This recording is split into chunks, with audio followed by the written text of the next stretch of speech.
Today, friends, we're going to talk Tinkercad and 3D printable threads. So let's get cracking.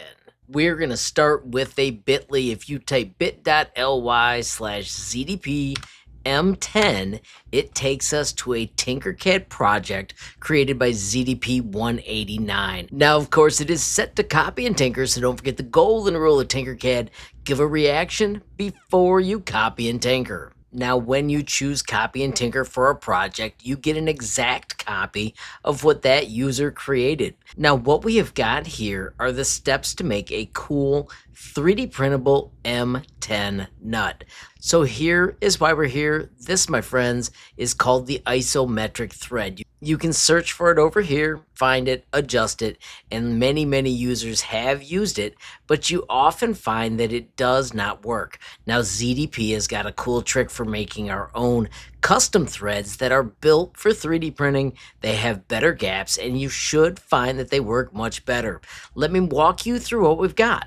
The first thing we do is we switch parts. Instead of the isometric thread, the screw threads tool. Once again, to find this, you just go over here, let's type screw, and when you press enter, these are the different options. Right now, this one has not shown up yet. Notice it does have a star because I made it a favorite, and it is actually the screw threads. So let me set this one down so you can see how the stock screw thread looks. All right, so let me click on this for you. Notice it is huge. The radius is 20.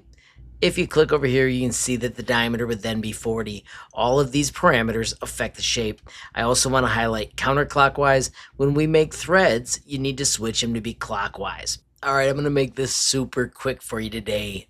This is the right thread. These are the magic numbers. With the side-by-side, you can see how the inner radius was calculated. The outer radius is, of course, half of 10. And then we've got the math for these as well. Get down to the maximum sides, total height, and then once again, I want to emphasize this needs to be clockwise. Once your thread is designed, you can bounce over here. This is the core. It is based on the same data. A quick peek at ZDP's notes. That 8.38 is calculated by doing the inner radius times 2. If we click over here, and the height equals the total height of the screw head shape. And of course, if we click this shape and we click right here, there is the 16.13, and bingo, this one is 16.13 as well.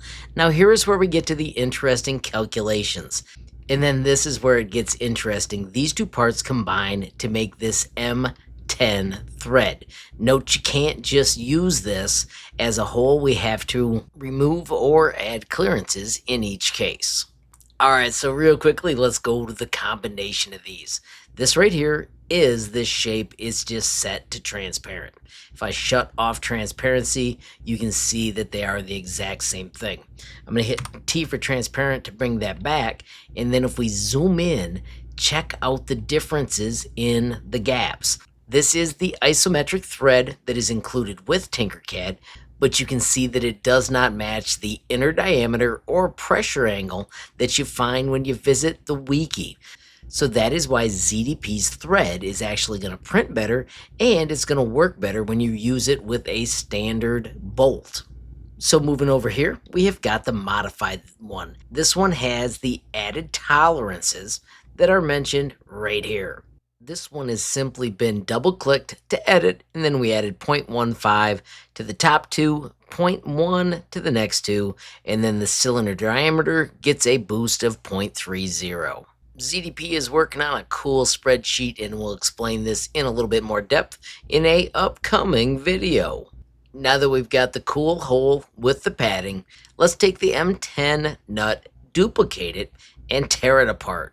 Alright, let me show you how this thing was built.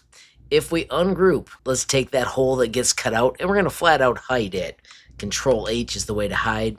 And then if we take this part and ungroup it again, and ungroup it again, and you can see right here, this cylinder is being used to make these corners more smooth. I'm going to delete that real quickly so we can look a little closer. And then this shape, if I lift it up so you can see it better, that's how the rounding is being done. This is called an inverse hole. If we double click, you can see that it is just a large shape with the hole inside that is really a cone, and then that cone, and then those two when grouped are turned into a hole. This is what it looked like as a solid, and with a couple of Control Z's, I can get it back into the exact place where ZDP had it so that it would trim just like that. What a slick creation.